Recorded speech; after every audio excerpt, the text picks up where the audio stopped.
Valor Génova, empresa dedicada al marketing deportivo ecuestre, patrocina este programa.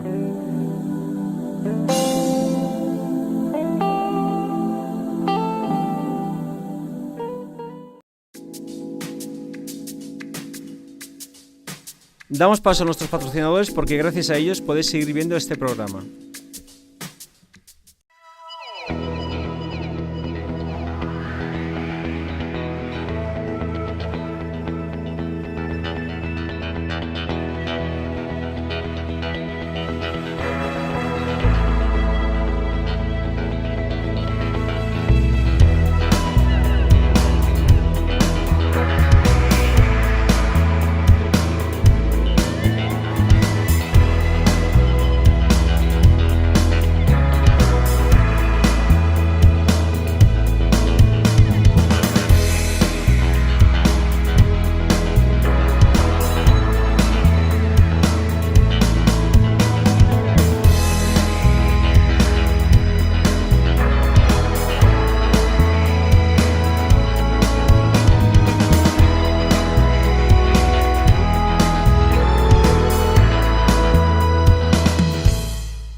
Bien, buenas noches y bienvenido a un nuevo programa de Equisalud. Como sabéis, Equisalud siempre intenta dar respuestas a vuestras inquietudes acerca de la salud, terapia y rendimiento del caballo de deporte. Hoy realmente tenemos un programa lleno de contenidos, pero antes de empezar a explicaros de qué va a ir este programa de hoy, me gustaría dar la bienvenida a nuestro nuevo patrocinador, Rider Collection. Rider Collection estuvo con nosotros la primera temporada del programa, vuelve a Equisalud a esta segunda temporada. Y os quiero explicar que Rider Collection quizás es de las empresas que distribuye las mejores marcas para la salud de nuestros caballos, como son Keratex, una marca líder en el cuidado de los cascos, Horse Essentials, unos productos a base de productos naturales para el cuidado, por ejemplo, de las extremidades de los caballos y los tendones, o Horse First, por ejemplo, tiene productos pues, que refuerzan el sistema inmunitario de los caballos. También tienen marcas para el equipamiento del jinete y del caballo, como son las mantas bucas, un claro ejemplo de tecnología aplicada al bienestar del caballo, Mountain Horse, equipamiento para el jinete, o también distribuyen las conocidas monturas Albion. Gracias a este patrocinio, Equisalud ofrece a los oyentes de este programa un 10% de descuento en todas sus marcas. Bien, pues queremos agradecer el patrocinio de Rider Collection en Equisalud y las condiciones de este tanto por ciento de descuento las tenéis en nuestra página de Facebook, que es facebook.com/equisalud. Bien, pues dicho esto, pasamos a explicaros de qué va a ir el programa de hoy. En la primera parte del programa vamos a hablar de pleuroneumoíia equina, de nuevo con el veterinario Guillermo González, ¿sí? Del Centro Equino Veterinario EGUISOF de Barcelona. Vamos a hablar de qué es la pleuroneumoíia, qué es la causa, cuál es su diagnóstico, tratamiento, etc. En la segunda parte del programa, pues queremos deciros que tenemos el honor de contar con la presencia en los estudios de Lorenzo de Angelis. Lorenzo de Angelis quizá es uno de los preparadores de caballos más conocidos en el mundo del caballo. Siempre está en Inglaterra, en Newmarket. Cuando en Newmarket se habla de Lorenzo de Angelis es hablar, por ejemplo, del mejor, como os comentado, preparador de caballos de carreras. Y su programa de entrenamiento combina la visión del caballo con el estado físico. Realmente hace mucho hincapié en la comunicación del caballo en este sentido. Lo tendremos aquí, en Equisalud. Y de nuevo, en la tercera parte del programa, nuestro apartado de respuestas a la audiencia. Hoy vamos a hablar de dos casos concretos. El primero es un caso de ranilla podrida con María, que nos hizo una pregunta a través de mensaje en la página de Facebook del programa, que la contestará José Antonio Polo, de Rider Collection, precisamente. Y después hablaremos de la ingesta de soja, de la calidad de la soja, con Javier, que nos hizo una pregunta también a través del mensaje de Facebook, y la contestará directamente Juan Antonio Moreno Hojas, nutricionista equino y contertulio virtual de este programa. Bien, pues empezamos, no os lo perdáis, es muy interesante, yo creo que os va a gustar mucho este programa de hoy.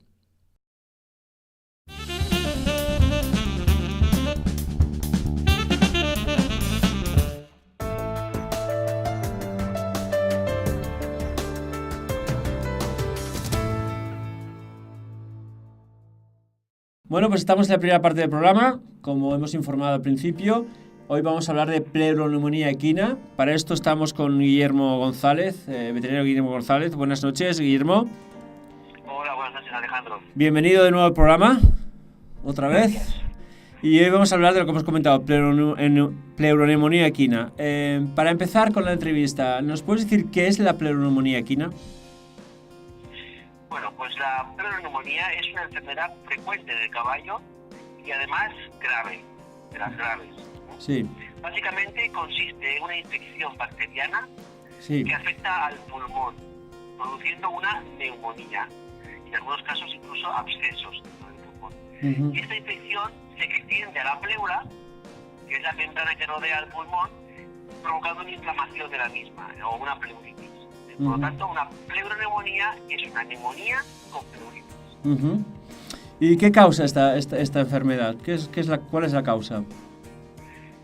La causa principal de las pleuroneumonías es la infección bacteriana. Normalmente esta infección suele ser mixta, es decir, que está producida por unas bacterias aerobias, que son aquellas bacterias que necesitan oxígeno para vivir, y bacterias anaerobias, y esto es muy importante, porque son unas bacterias que viven en condiciones de ausencia de oxígeno y son bastante más graves, bastante más dañinas que las aerobias. También hay causas, también puede ser, se puede provocar por traumatismos torácicos, por neoplasias, incluso por infecciones víricas también, pero la principal es la infección bacteriana. Entiendo. ¿Y cómo aparece una pleuroneumonía en el caballo? A ver, puede aparecer de forma espontánea, pero habitualmente se relaciona con una situación de estrés reciente en el caballo. Es decir, transportes, sobre todo largos, y en condiciones de temperatura y humedad altas, y en camiones o en transportes mal ventilados, con una carga bacteriana alta del aire. También en la competición y ejercicios intensos. Son momentos muy estresantes para el caballo. Entiendo. También hay caballos que tienen enfermedades virales respiratorias que han tenido recientemente. Una gripe, una rino, los animales pueden desarrollar después una pleuroneumonía, bajada de defensas, estrés, etc. Y también se relaciona con anestesias generales. También. Anestesias generales, cuando tenemos que operar un caballo, una de las complicaciones puede ser desarrollar una pleuroneumonía. Y como también causa en la cual puede aparecer una pleuroneumonía es aquella típica cólico por obstrucción del esófago, que es por aspiración del alimento. El alimento está en el esófago, está obstruido, y el alimento es susceptible de entrar dentro de la tráquea y hacia los bronquios. Y estos también pueden provocar, esos caballos que tienen estos problemas, pueden provocar a los días una pleuroneumonía. Caray, pues sí que hay causas. ¿Y qué síntomas tiene esta enfermedad en el caballo? Bueno, los síntomas, va a depender un poquito de si estamos delante de una pleuroneumonía aguda o una crónica. Tienen algunas diferencias. La aguda suele ser muy dolorosa.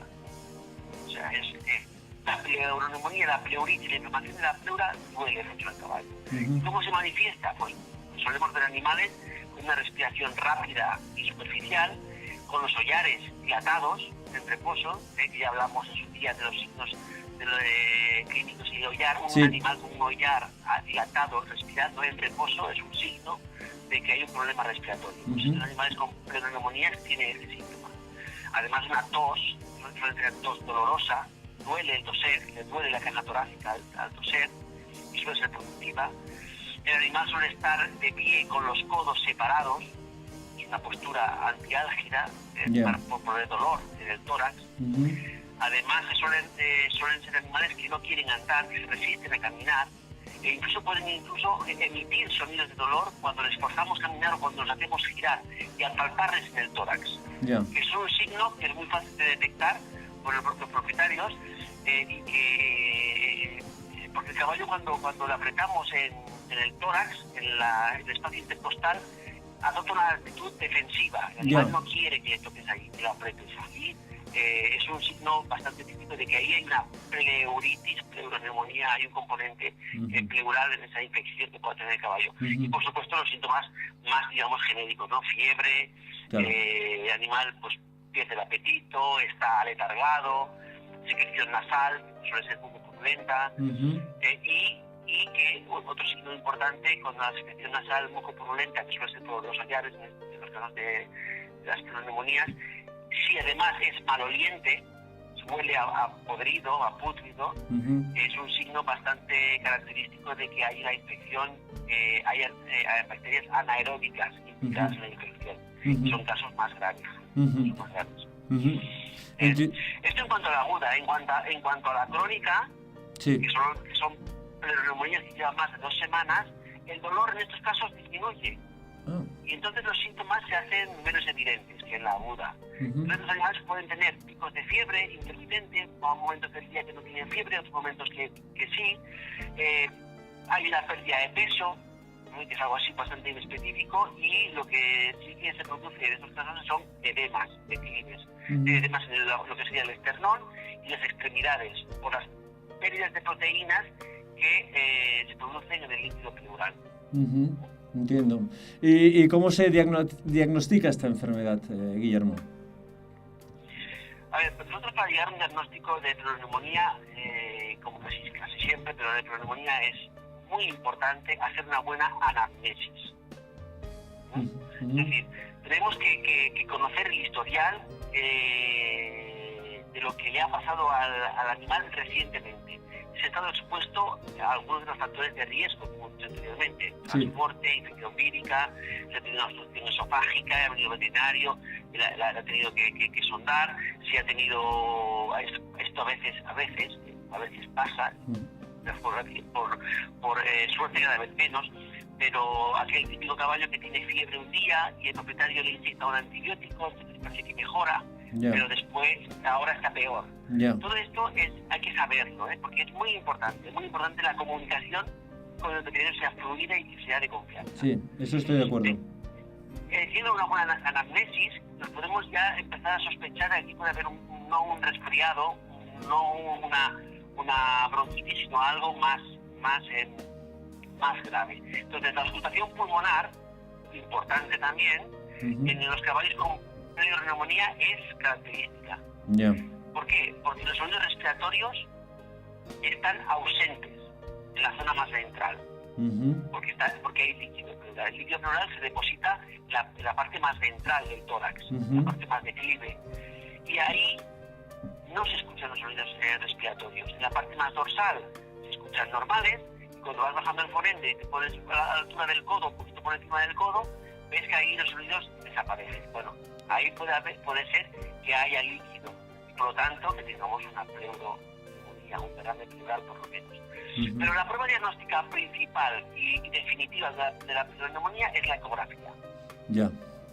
En la ecografía ponemos el ecógrafo en el espacio intercostal y ahí veremos realmente si hay o no hay fluido pleural acumulado en la región ventral de los pulmones. Tenemos la cantidad, su aspecto, si hay fibrina o no, etcétera. Y si vemos que hay líquido pleural, estamos obligados, para poder tener un éxito en el tratamiento, es hacer una toracocentesis, que significa que consiste en pinchar, funcionar el tórax hasta donde está ese líquido para coger una muestra y poder analizarla, porque es importantísimo hacer una citología y un cultivo bacteriano, tanto para las bacterias aeróbicas como las anaeróbicas. Porque solo así podremos saber realmente con qué estamos luchando y qué antibióticos, nos dirá el laboratorio, qué antibióticos son los ideales para poder combatir esa infección. Entonces, es muy importante siempre cuando veamos en una ecografía que tenemos un caballo, una pleuroneumonía y está diagnosticada ecográficamente, coger la muestra antes de empezar la antibioterapia. Entonces, si tenemos estas dos variables, ¿cómo se tratan, Guillermo? ¿Cómo se trata? Bueno, el tratamiento básico, lo más importante aquí desde luego son los antibióticos. Antibióticos sistémicos durante varias semanas, y normalmente solemos dar entre 2 y 3 antibióticos simultáneamente. Pero siempre después de recoger la muestra de fluido. Nosotros recogemos la muestra de fluido, hay que recoger la muestra de fluido, ponemos ya el antibiótico mientras el laboratorio hace el cultivo. Y después, cuando tengamos el resultado, veremos si realmente el antibiótico que hemos puesto va bien, si debemos cambiar alguno de los que hemos puesto o debemos añadir más todavía. La antibioterapia es la parte primordial. Después, por supuesto, si hay líquido en el pleural, en la pleura, tenemos que drenarlo. Entiendo. Si la cantidad es pequeña, pues se pueden hacer drenajes, hacemos drenajes intermitentes funcionando en el sitio, pero si hay mucha cantidad, a veces hay que poner un drenaje ya permanente, poner un tubo cosido al tórax y permanentemente para que se vayan vaciando, se pueden sacar litros de líquido pleural. Y por supuesto también antiinflamatorios, antiinflamatorios para bajar la fiebre, para bajar el dolor, que duele mucho, para que mejore el apetito y para prevenir una de las principales complicaciones de la pleuroneumonía, que es la infosura. Hay que prevenirla con antiinflamatorios, hay que prevenirla también si vemos que es una pleuroneumonía grave, con frío en las manos y en los pies. Hay que tener mucho cuidado con las complicaciones. Y después también terapia de soporte, lo típico, ¿no? Si ahí el animal está apurado, hay además una endotoxemia, no come, pues tenemos que dar fluidos intravenosos, tenemos que a lo mejor ponerle oxígeno, o mucolíticos, ya un poquito ya terapia de soporte. Hemos diagnosticado, hemos tratado. ¿Y cuál es el pronóstico de esos caballos una vez hemos ya diagnosticado y tratado, Guillermo? Bueno, el pronóstico va a depender. O sea, para la supervivencia del animal, si lo diagnosticamos pronto y el antibiótico que hemos puesto agresivo al principio del proceso es el adecuado, el pronóstico es favorable para la supervivencia. Ahora, en los casos crónicos, y sobre todo si hay anaerobios, es desfavorable. ¿Desfavorable? Desfavorable, sí. Los caballos suelen ser sacrificados por el coste tan elevado que supone los antibióticos muy caros durante mucho tiempo y por las complicaciones. Infusuras, cólicos, colitis por los antibióticos. O sea, si el caso es crónico y es, por anaerobios, el pronóstico suele ser desfavorable. Poca gente aguanta el ritmo y pocos caballos o caballos aguantan poco sin complicaciones. En una pleuroneumonía grave. Ahora bien, para el rendimiento deportivo, el pronóstico es siempre grave. Es siempre grave. Un caballo con una pleuroneumonía, un caballo de deporte con una pleuroneumonía, cuidado, porque según los últimos estudios, solo el 50 o el 60% consigue recuperar su actividad deportiva previa. Bueno, prácticamente la mitad. Ahí es grave, sí. Sí, es grave. Entonces, viendo todo esto que nos has explicado, ¿qué consejos finales nos puedes dar a la audiencia para evitar o detectar ese tipo de enfermedades, Guillermo? Bueno, a ver, yo lo que digo siempre, el mejor consejo, el mejor tratamiento es una buena prevención.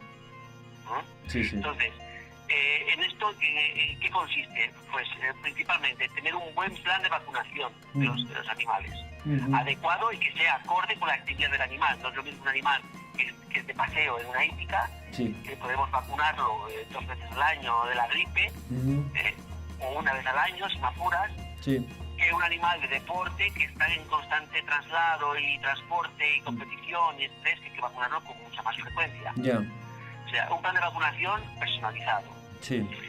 Referente a los transportes, desde luego, no viajar con animales que presenten síntomas respiratorios infecciosos, que el habitáculo tenga una buena ventilación, que se le ofrezca heno y agua y realizar paradas durante el transporte, que son largos. Y también es muy importante, cuando un caballo recién llegado a una hípica, transporte, mantenerlo siempre en aislamiento durante 10-15 días antes de estabularlo con los demás animales.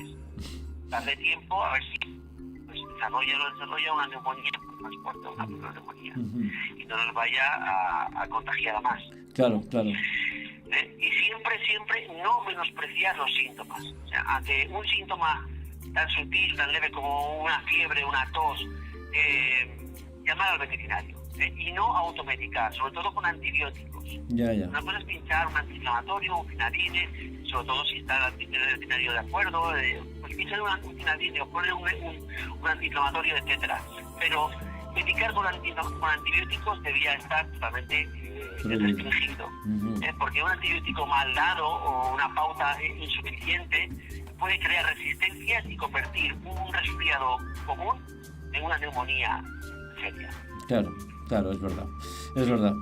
Bueno, pues Guillermo, muy interesante esto de pleuroneumonía, sobre todo para la audiencia. Yo creo que hemos expuesto un poquito esta enfermedad y un poquito cómo se puede ver, detectar un poquito. Bueno, muchísimas gracias, Guillermo. Dime. No, espero que sirva para entender un poquito más qué es la pleuroneumonía y la importancia que realmente tiene. Sí, por supuesto. Por eso hemos tratado hoy con este tema contigo. Bueno, pues gracias, Guillermo. Hasta la próxima. Seguiremos contigo en el programa. Habrá más temas, seguro. Muy bien, Alejandro. Un abrazo, Guillermo. Hasta Venga, luego. Un abrazo. Adiós, buenas noches. Buenas noches. La manta de masaje Equilibrium patrocina este espacio. Bien, pues estamos en la segunda parte del programa y tenemos el honor de contar nuestros estudios con Lorenzo de Angelis. Os vamos a presentar a Lorenzo, cuál es su trabajo con el mundo del caballo. Yo creo que Lorenzo es de aquellas personas que trabaja el tratamiento del caballo, pero desde el punto de vista de su mentalidad, de lo que piensa el caballo y cuáles son sus necesidades. Hello, Lorenzo. Hi, thanks for meeting me, and great thanks for giving me this opportunity to be with you today. No, thank you. We are very proud to have you today, to be with you in Equisalud. My honor. Thank you very much, indeed. The majority of our audience doesn't know you, okay? We're going to introduce you about your personality and your work with horses, okay? Sure. Can we define Lorenzo de Angelis as a trainer? Listen, as a trainer, sure. Specialized on the study of the horse behavior. We can. I like to be introduced as a student of the horse. Mm-hmm. I like to train. I like to educate the horse, and but can only educate somebody if you've been a student. Mm-hmm. So I'm a for-living student, and I will never stop studying horses, and in order to refine the work every day of my life. Mm-hmm. When was your first contact with horses, and after that, why you decided to study more about them? It's a funny story. Mm-hmm. I always liked horses when I was little, but in my family, the only horse there was my great-great-dad, my great-great-grandfather, who had a horse carriage, Mm-hmm. and therefore there's never been such a big tradition in my family. My mom and dad were teachers. My grandfather was a carpenter. Mm-hmm. My first toy was a black horse. A black horse. A black horse, a little plastic toy that I picked up on the market. And my parents would look at me, and I just looked at them, and I was like, what's a big deal?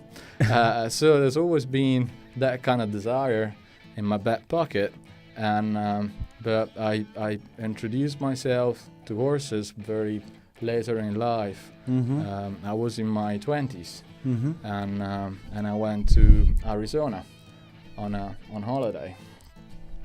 At that time I was working, and my girlfriend wanted to go riding, so we went with a couple of other people, and I actually lied to her in order to miss the flight and not go on holiday because I didn't want to go riding. They put us on the next flight, but for the first 2-3 days everybody was going riding and I was working on my laptop. So I didn't have any desire to go anywhere close to the horses. The problem was that there were a lot of elderly people and they all were riding. So everybody started taking the piss out of me. You know, I was the only one at dinner with a finger pointing at, and it was like, he's not riding, you know. And I felt quite guilty. So I said, there was a German doctor, and I said, you know, how difficult is it? And they said, well, it's pretty easy. You know, they all follow each other. All you have to do is just sit on it, and they do pretty much everything for you. And I said, yeah, I'm gonna give it a shot. So what time is, you know, the next ride tomorrow? And he said, okay, you know, 4:30. So I turned up, and pretty much 20 minutes later, I was in an ambulance. Really? 20 minutes is nothing. Yeah, You basically. go down, suddenly what Basically, happens? what happened is like all the horses were in a corral, Mm-hmm. but they all took off. So my horse was the last one there, and the chief wrangler asked me to pull the reins. Because the horse wanted to follow all the others. So I didn't know what pulling the reins meant at that time, and he told me just to pull, and I, you know, instinctively I did some kind of backwards movement, but that wasn't enough. I was afraid of using this reins, and I was afraid of the horse reaction. So he decided to pull the rein for me, and what he did, he actually, you know, pulled down very strongly on the horse. And the horse started rearing a little bit, and he wasn't satisfied with that, so he went in front of the horse and he pulled both reins. The horse reared, I fell off on the floor, and the horse fell on top of me. So I ended up with a fine fracture on my head, back to the hospital, and that was the first lesson I ever had. It cost me $4,500. A hard lesson, the first one. $4,500 to learn never to pull on a horse's rein. So that's my advice to everybody. Yeah, but why you decided to study about more the horses? Go deeply in the mind of the horse. That was the day when I wanted to learn more, purely and simply because as soon as I sat on a horse, I felt this enormous power coming from the earth. And I thought, this is a great experience. I almost felt like, you know, somebody was pulling me from the head, and I never felt like this in my whole life. I felt more or less that, you know, what I've done up to that moment was nothing. So I said, you know, I've got this great feeling that I could not express otherwise, and therefore what I did, they put me on antibiotics for 5 days. And that's another lesson. Never drink beer when you are antibiotics, by the way. You get drunk very fast. So after the first 3 days, you know, I had this great feeling, this great experience. So I went back to the top wrangler. It was a native. His name is Charlie. And I went to speak to Charlie. And I said, look, Charlie, you know, what happened there? I felt great. You told me to pull. I didn't do anything, and then all of a sudden I was on the floor, the horse on top of me. I said, could you explain? And he told me, well, you know, I had a bad day. I split up with my wife. My daughter rang me. I was really furious. I wanted to go home, and you know, I shouldn't have done this. And, you know, I apologize. And he said, but you've got the insurance policy. I said, no, I don't have an insurance policy. I didn't want to ride, so I wasn't insured. Obviously. $4,500 gone. And then I explained to Charlie, I said, look, I felt something. I mean, the doctor told me that you just sit and the horse goes, but I felt power. I felt emotionally, I was connected to something. Can you explain? And he said, well, that's what horses are. I mean, they have energies, they got soul, they got will. And I said to him, I don't understand what you mean. I mean, can you explain me further? I said, I want to take lessons with you. But he said, you know, your eyes is black, and he's popped out. It's not the moment. And it's not the right moment, you know? And I said, no, Charlie, I only got this moment. I can only live in this moment. And therefore, let me sign a release form.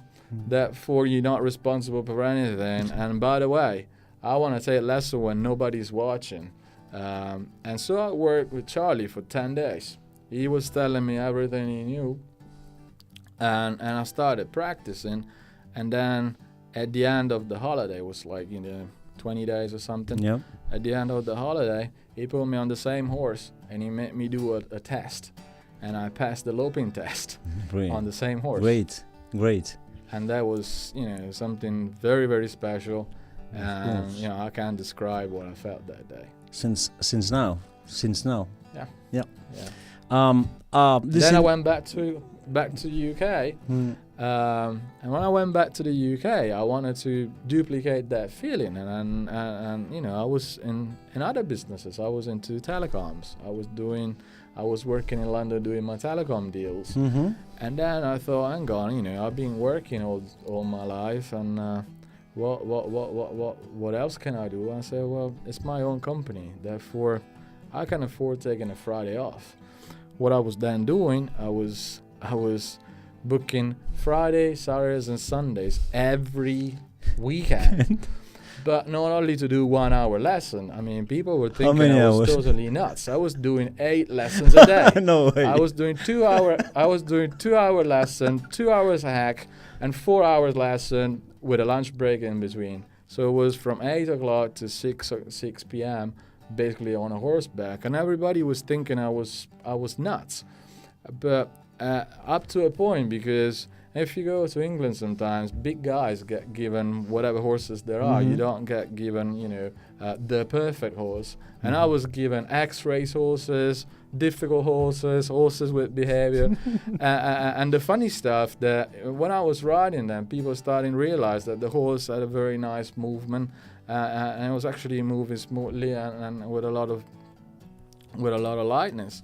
And that's where I've met people who actually believed in what they've seen, and I just managed to progress. And then from then onwards, I met some very good masters, old friend of mine, pretty much all working in the same line of school and sharing the same ideas and philosophy. And I started doing a lot of research in the classical. But moreover, I mean, you know, people know Simon of Athens and also Xenophon. There is another guy who lived 3,500 years ago. His name was Kikuli. And Kikuli in the 90s has been discovered by an archaeologist. They found his tablets. They managed to decodify these tablets. And they found out that there was a crazy guy who could train a war horse in 214 days, not one more and not one less. And he actually was providing this service to the Hittites, who were actually bordering with the Egyptians. So he became very, very famous, and he managed to provide his war services thanks to the horses. His program is being totally translated, and I studied it very deeply. And the first lesson is always use calm. That's a lesson that you have in your book. Yeah, we'll talk about your book later. Sure. Thank you. This interview is based on your website. It's the only information that I have nowadays. I have now your book. I will read it. Thank you. I will read it. I reading your website, I kept my attention in one sentence, on one phrase that says that a horse have a soul. Okay, it's a very romantic sentence, you know, for lovers of horses. What doesn't, from your point of view, mean that sense? Horses do have soul. We're all animals, so if the world is animated, why animals would not have a soul? There was a problem at some point, and the Pope told Descartes to measure heaven. And Descartes, who was a philosopher back then, started doing his mathematics, and he worked out that the paradise was small enough and there wasn't enough space for animals. And that was the start of experimentation, and cruel experimentation against all kind of animals. And unfortunately, horses have been used, you know, for that specific reason. They were cutting a horse leg, thinking that, well, they don't have a soul, therefore we're allowed to do whatever we like, and if they look in pain, it's just a muscle reaction. Horses do have a soul. Perfect. For the lovers of the horse, it's a good question. sure, you know? but It's a romantic. It's a romantic but idea. you feel it. I mean, I you know, feel it you, when I you, ride horses. you feel it. It's something special. It's in the literature. It's in everywhere. It's pretty good. I mean, if you watch movies, you will find Avatar. Mm-hmm. And there is a one moment when this guy jumps on a horse and a lady tells him, you know, make a connection. Mm-hmm. And he didn't know what to do. He thought it was everything mechanic. It wasn't coming from his deep core, and he fell off. Mm-hmm. That's a proof that there is a soul. Mm-hmm. But also you feel it. I mean, there's a lot of energy. In order to connect at that level, you have to take out all the rational aspect. You need to become a center. And also it's help humans just because they enhance our emotional status, and they actually, you know, become more human. We become more horses. If you put it together, it's a good combination. I think your work is based on a term that kinesthetic dynamic model as the way to communicate with the horse. What is it? Can you tell us what this concept is? Sure. It's in order to work with horses, we have to understand that whatever we do in motion. If we have to rehabilitate a horse, well, it's a lot easier to do it in motion because the horse will then adapt to the right movements. But when we're talking about movement, there's a start and a finish. Therefore, we have to be able to understand how the movement works, and there is a to and a from all the time. So where is the to starting? When is it finishing? When it's becoming a from? You know, there is an extension and a flexion. When is, you know, at what time can we actually feel it? And then knowing that there is another movement coming next. Therefore, it needs a lot of observation, a lot of practice, a lot of tactical work, and you need to be intelligent in a horse sense. You need to be able to develop a horse touch, and which means that whenever you got contact, if something works, do it without contact. When you start doing it without contact, take contact.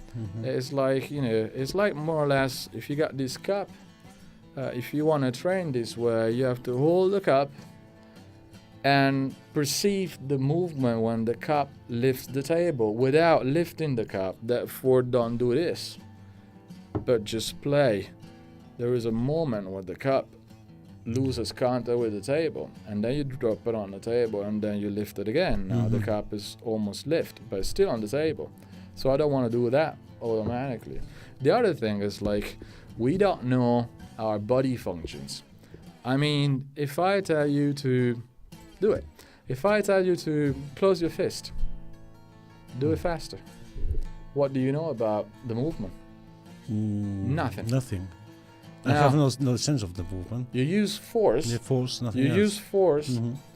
And therefore you're actually running away from a movement. You don't have any consciousness of it.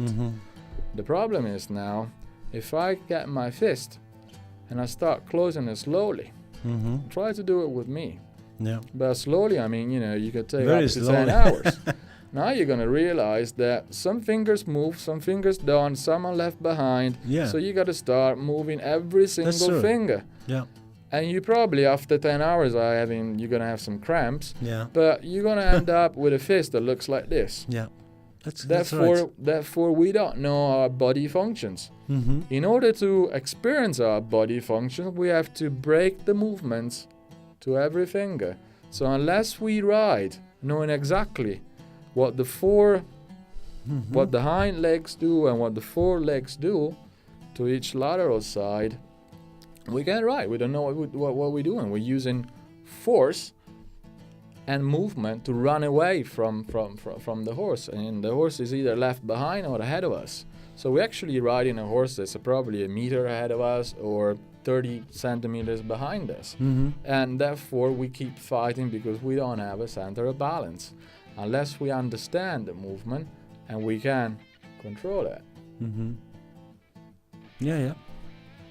This is the kinesthetic dynamic model. This is explanation. It's basically observation, a lot of research, trying to do something in motion, and when it does work, stop doing what you know and find a better way of doing it. In this way, you develop lightness. It's like going to the supermarket. Or shaving. Shaving, yeah. Okay, I shave with my right hand all the time, but that way, I'm not preserving all the right cells, all the right neurons. The good thing is to then start learning how to shave with your left hand, because if you want contact with the horse, you need both brains hands equal. Therefore, I'm right-handed and left-handed. I can ride with my left hand and I can ride with my right hand. My hands are both equal. Unless people start practicing and being totally symmetrical to what they're doing. That's correct. Yeah. It's impossible to correct an asymmetry with the horse, because if we are symmetrical, the horse would be asymmetrical anyway. So the communication, the language is broken up in pieces, and sometimes that could be a big problem. I think you can work with you can work with old horses, young horses, and with horses with handling problems as well. Tell us more or less how you work in those cases, please. Again, what I say is I observe. I like, I was in the Rambla in this couple of days, and I was just observing a lot of people. And it's quite fascinating because sometimes you see a woman, a husband and wife walking together. Yeah. Now that's a question for you. That's a question for you. Why? Yes. Yeah. Because are you married? No. You got a girlfriend? No. So this is not a question for me. That's not a question for you. But my mom and dad, or your mom and dad, when they were sleeping, in which part of the bed were your dad sleeping and your mom sleeping? So if this is a bed, this is a double bed. Yeah. Where was your mom and where was your dad? I can't remember, but just give me the pen. I think my father is in here and my mother in there. I think so. Oh, this is the wall of... This is the wall. Okay, then. My father and my mom. Are you sure? Yeah, I think so. Generally speaking, it works the opposite way. The husband sleeps on the right-hand side, the woman sleeps on the left-hand side.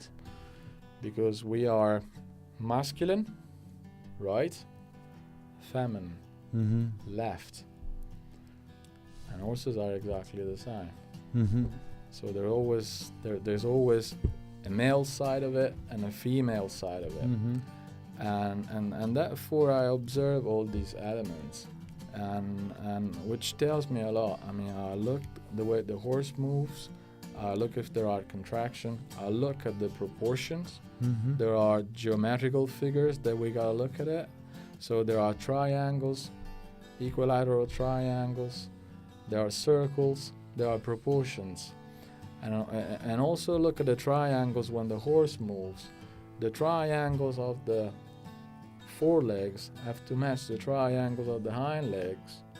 If the triangles are different, it means that there is no transmittal on the horse's back. So if a horse does this triangle as the horse moves, and on the back he does this, there's a contraction on the spine. Also, you gotta look at the projection on the horse. So this one will match this. But if a horse does not do this because he can't reach, that triangle is wrong. So something else has to change in the training. So you're looking all the horse deeply. You spend a lot of time seeing the horses then to assess any situation. I mean, after a little bit, what you do is you develop an eye. You look at the horse at a standstill, and you can see if it's camp or if it's square, and you got a pretty good idea how it stands. And then looking at how he stands, where he's got some contractions, and then what you do, you can start playing with the back, you can start playing with the muscle, but also you should be seeing in motion. You start looking at diagonal, you start looking at the lateral, and then also how the horse is worked, it tells you a lot. Actually, it tells you everything that there is to know. And then it's just a case of addressing the right exercise for that particular case. That's pretty much it. You say as well that the horse has certain tolerance to work with the rider.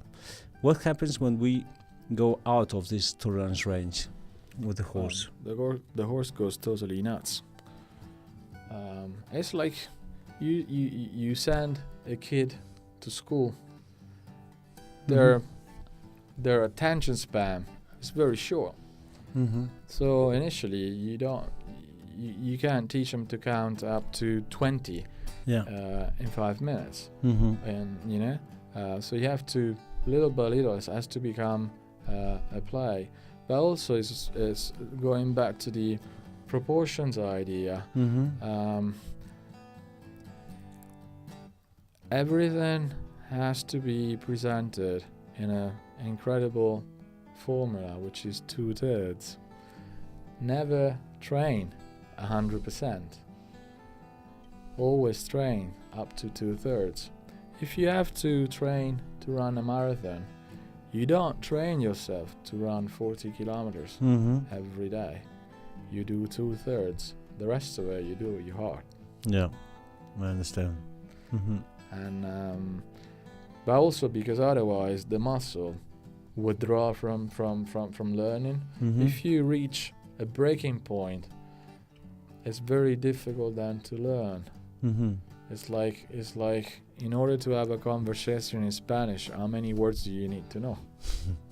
You don't pick up the dictionary and start learning every single word, and until you know every single word, so you got to read about 400 pages of boring dictionary thing. You know, you probably need 400 words, 200 words.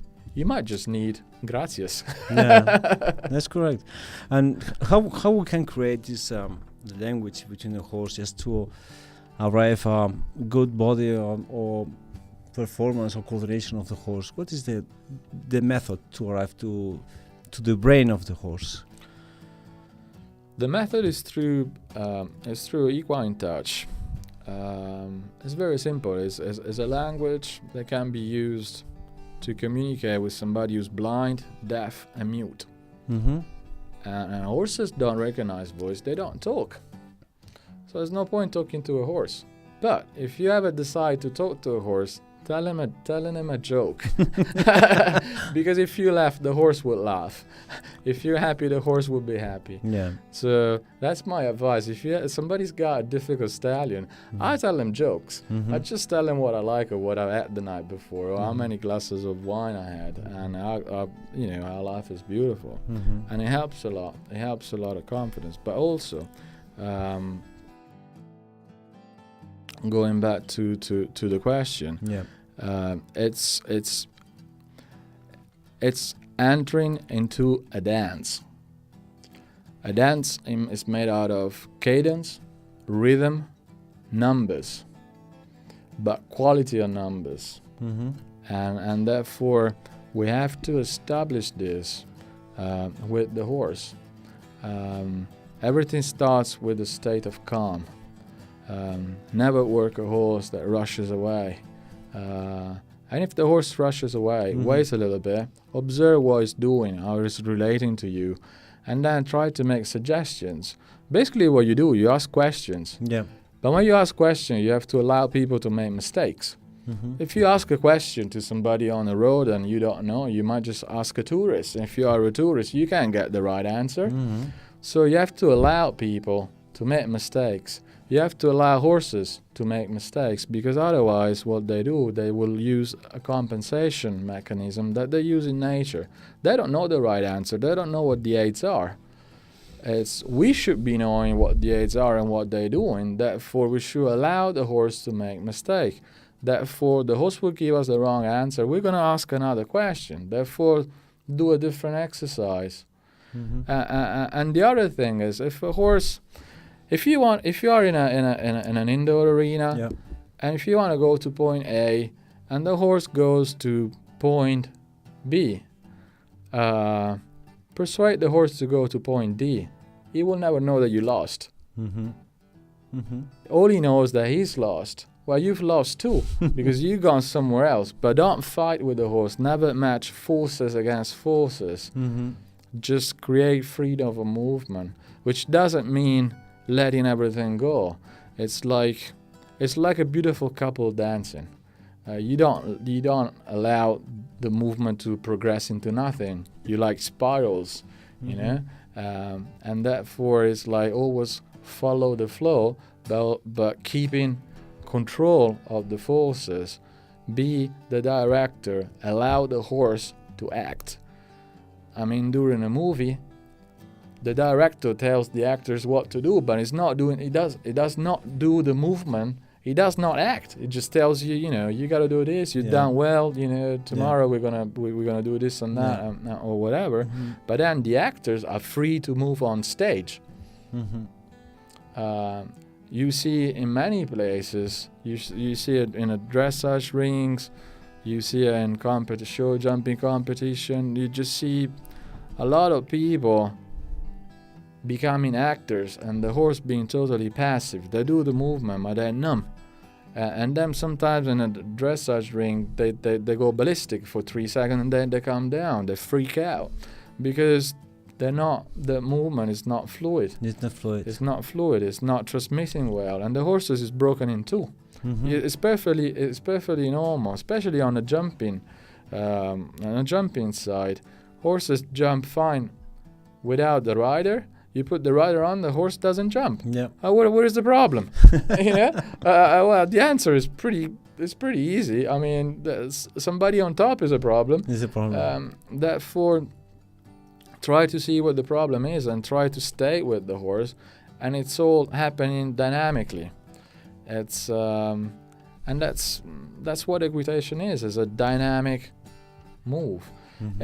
It's more difficult to be a good rider than to actually become an acrobat, because if you are an acrobat, all you have to do is you got a tight rope, you find yourself in balance, you walk on a straight line.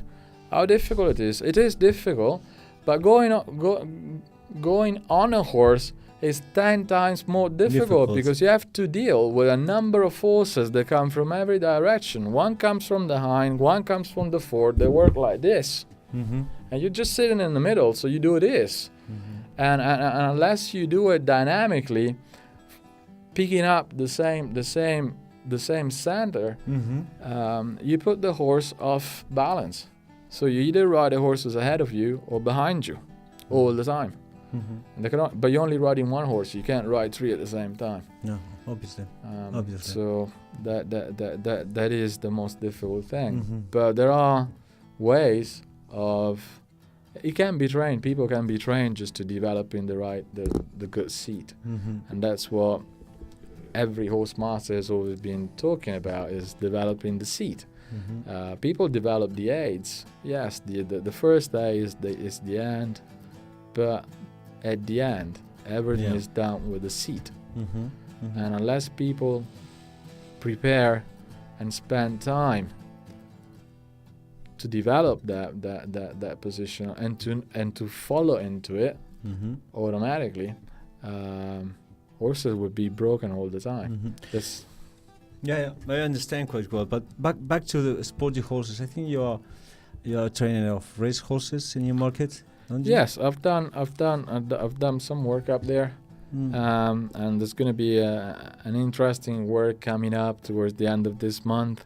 There is a horse who, for 4 times in a row, Mm-hmm. arrived second, and the owner was actually questioning what's going on. Mm-hmm. I've got a pretty good idea of what the situation is, but I've asked them to send me some videos of the horse in training. I don't know if you ever been in New Market. Mm-hmm. There is very little knowledge put into thoroughbreds, and there is a reason. They're very smart.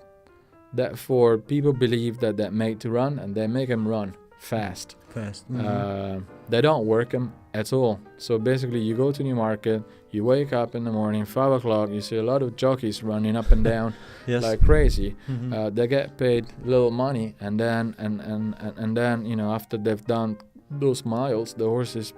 Those miles on the back. countryside, on those roads. Yeah, and then they get put back in the stall, but they're not athletes. They're not trained to become athletes. They're just trained to do what they would do in nature if they got a lion sitting on their back. So they basically run away from the jockey. That means that they're not calm, they're not muscularly, they're not fit, and the back is not used functionally. So it's that you work with eccentric exercises. This is you put this kind of methods on the training of your horses? Sure. Yeah. Basically, my approach is eccentric exercises are the following: dancing. If somebody has problems with osteoporosis, the first thing that a doctor will suggest is, why not going dancing? Because by extending, you exercise the muscles both ways. You don't put any strain. By contraction, you create a lot of strain. So an eccentric exercise will improve any situation. And my point for any sporty horses or just for race horses? For any horse, it's just my point of view is, if this method works with horses under rehabilitation work, why don't we use this method from the beginning? So why do we need to create a problem to fix a problem? Let's not create a problem so there's nothing to fix. Of course. It makes perfect sense, and it becomes a lifestyle which enhances the social lifestyle with other people, the kindness towards others, and the principle works two ways. It's like a jumper that you can do, that you can use either way with two colors. If you're kind to a horse, the horse will be kind to you. But if you're kind and gentle, people will recognize that, and therefore there's constant transaction. And that's why horses were always being associated with the nobility, because it's a noble animal. Because I mean, in 1614, Barrett considered working horses like a sign of prayer. And that's what they are. They're just incredible animals. You can see it throughout mythology. It's a noble animal that helped the human race through civilization. Without horses, whatever we did, we couldn't even have cars without That's horse. the truth. That's the truth. So if it wasn't for the horse, it was the special gift given by God to humans. Recently you wrote a book, The Horse Out of the Desk. Can you give us a little bit resume on what we can extract from that book? The Horse Out of the Desk it's a work, but also is a documentary that I've done on a special horse who could not walk. He spent about 2 years laying on one side, and then I turned up and I wanted to try. After manipulating this horse for about 40 minutes, the horse stood up, and I've been invited to stay. I was going back to London for my work, and I decided to postpone my flight and stay. After 17 days, the horse started working again.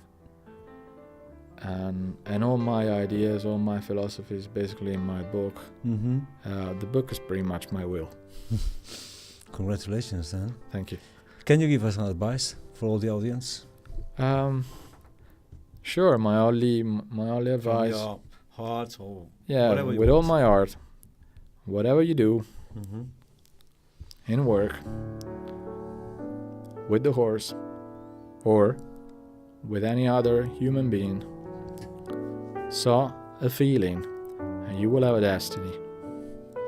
This is great. Thank you. Thank you very much to be with us today in Equisalud.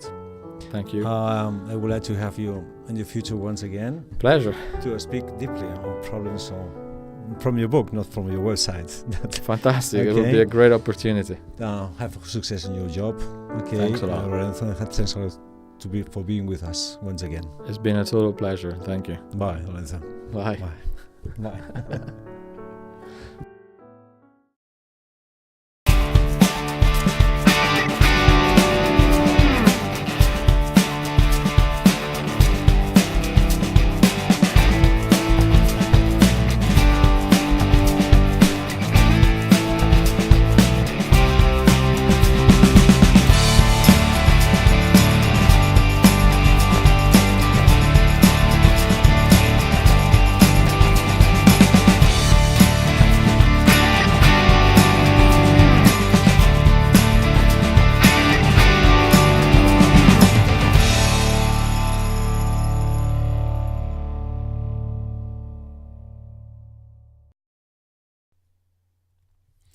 Bueno, pues estamos con la sección que abrimos hace unos días, respuestas a la audiencia.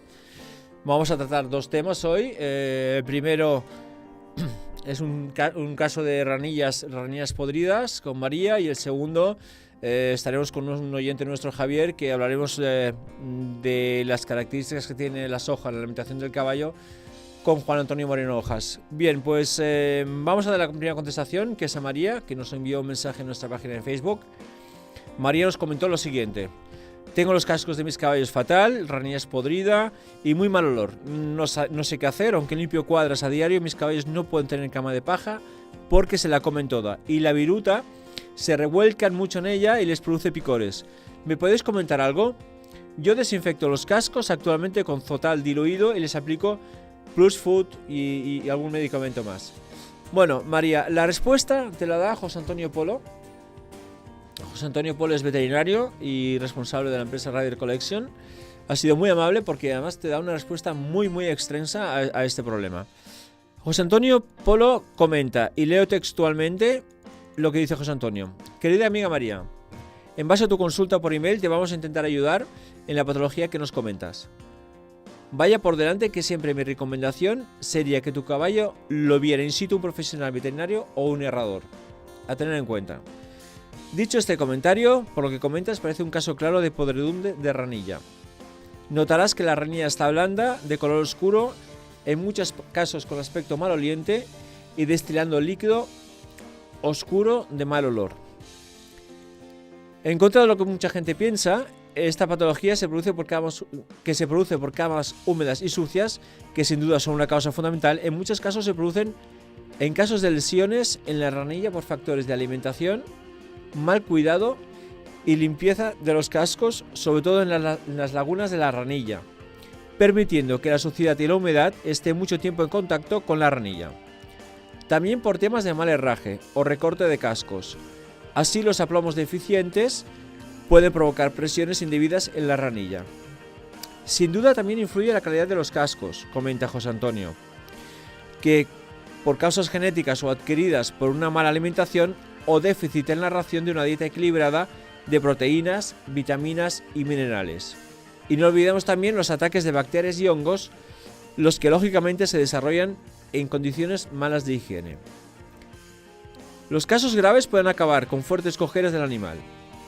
Como medidas generales diríamos: limpiar bien la zona a tratar, eliminando el tejido muerto y putrefacto.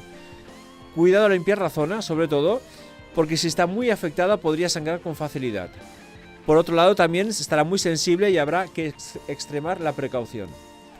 Una vez, sigue comentando José Antonio Polo, una vez expuesta la zona a tratar y eliminando todo el tejido enfermo muerto, se procederá a limpiar la zona con algún producto desinfectante. En esta fase es más recomendable usar productos que generen espuma, como por ejemplo hay un producto muy bueno que se llama el Hoof and Leg Scrub de Keratex, que al cepillar la zona, siempre con precaución y cuidado, ya que la zona puede estar sensible si el daño es muy extenso, que hemos comentado hace un momento, el producto penetre lo más profundo posible de la zona a tratar. Aclarar y volver a repetir la operación hasta que observemos que la zona está suficientemente limpia. 3. Una vez limpio procederemos a desinfectar la zona y para ello podemos utilizar un desinfectante específico.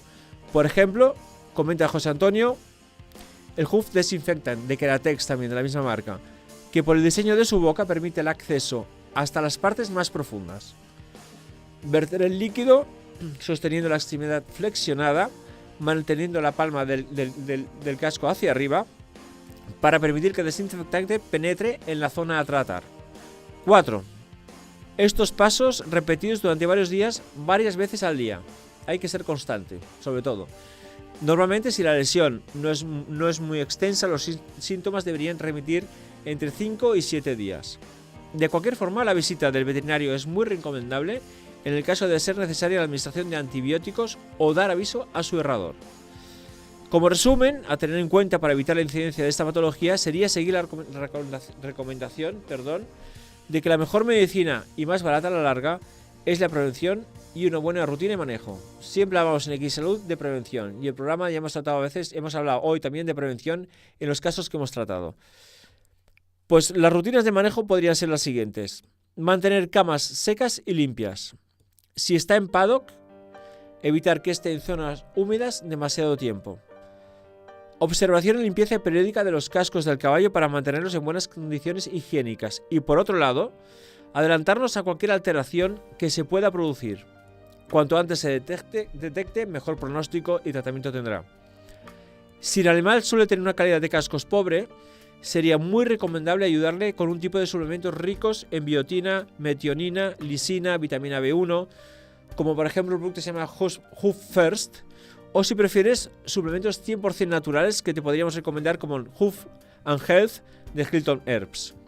Si el caballo suele tener cascos blandos, también es recomendable ayudarle con algún endurecedor.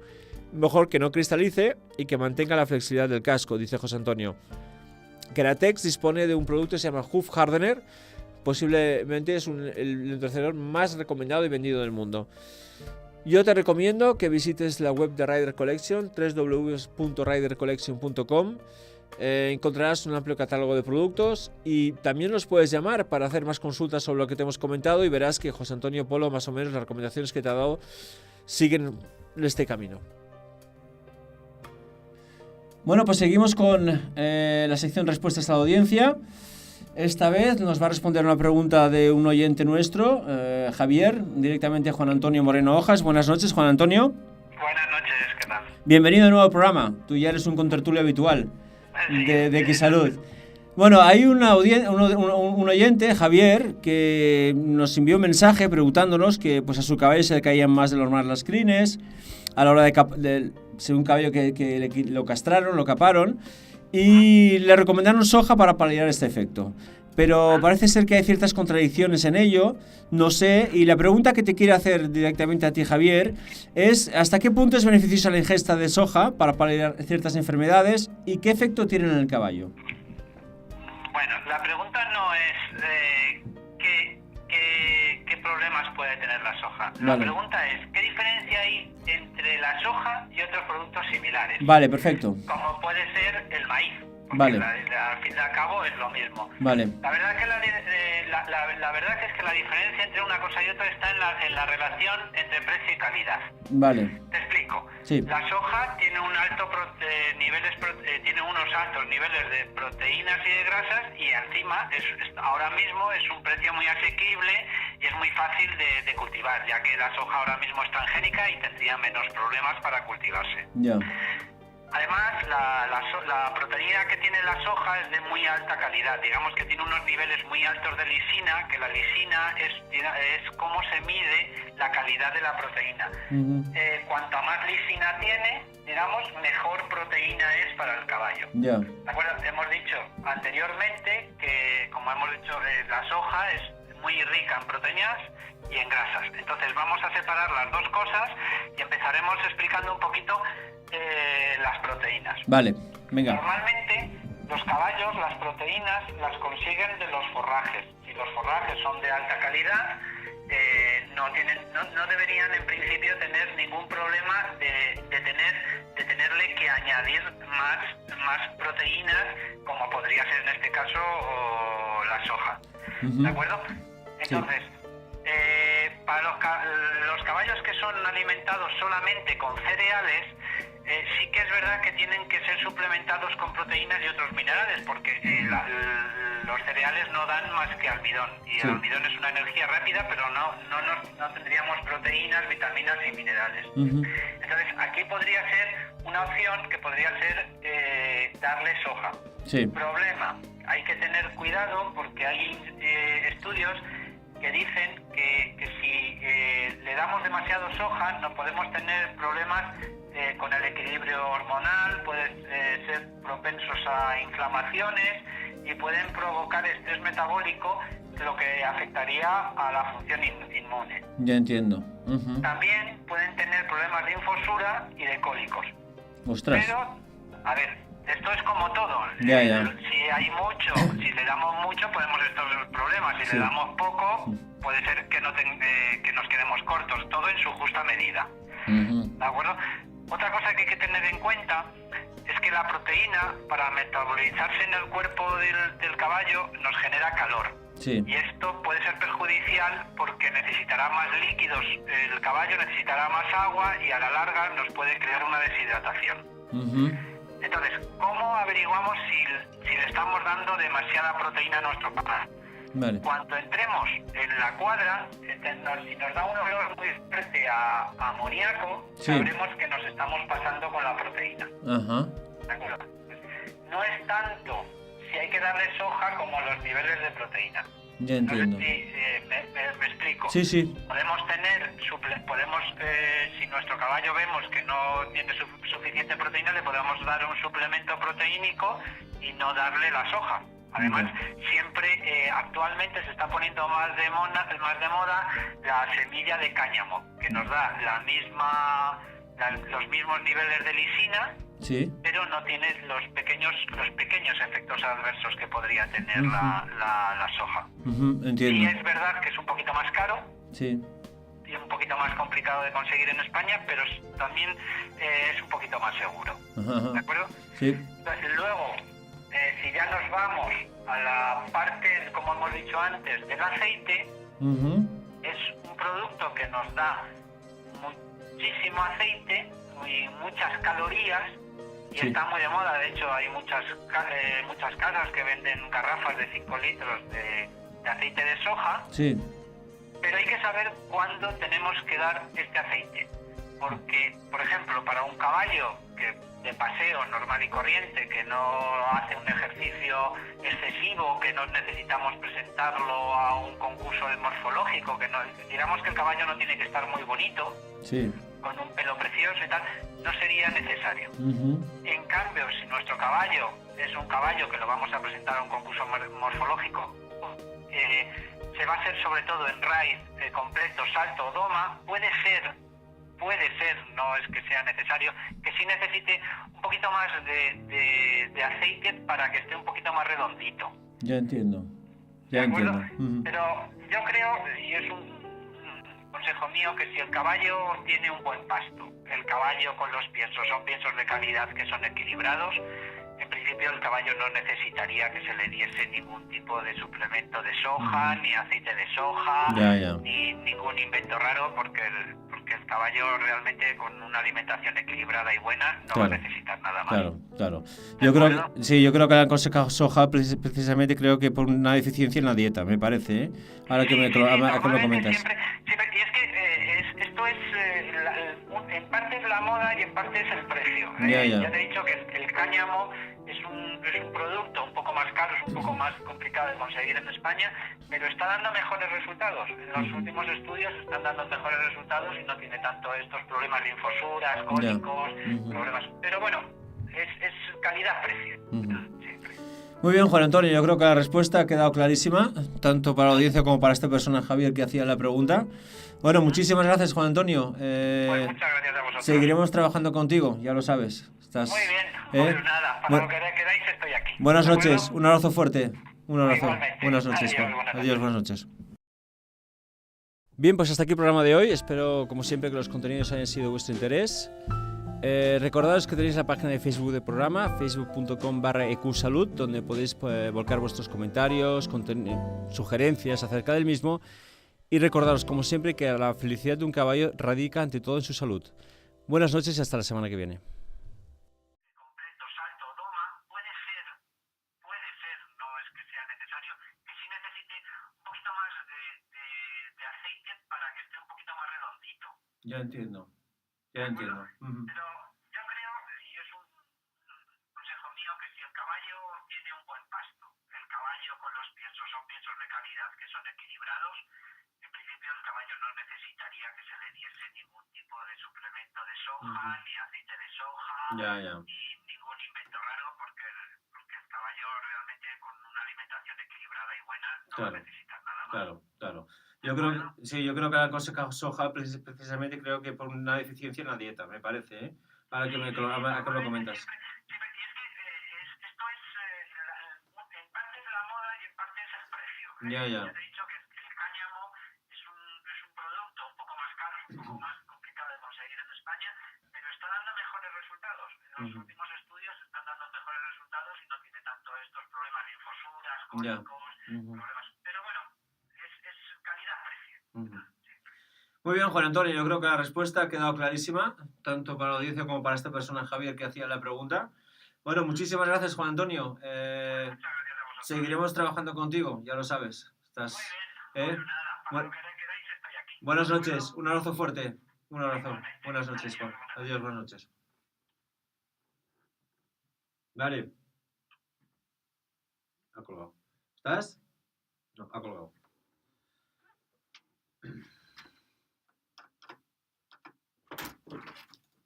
¿Te ha gustado? Está bien. Mola, ¿eh? Dinámico. ¿Mola o no? Sí.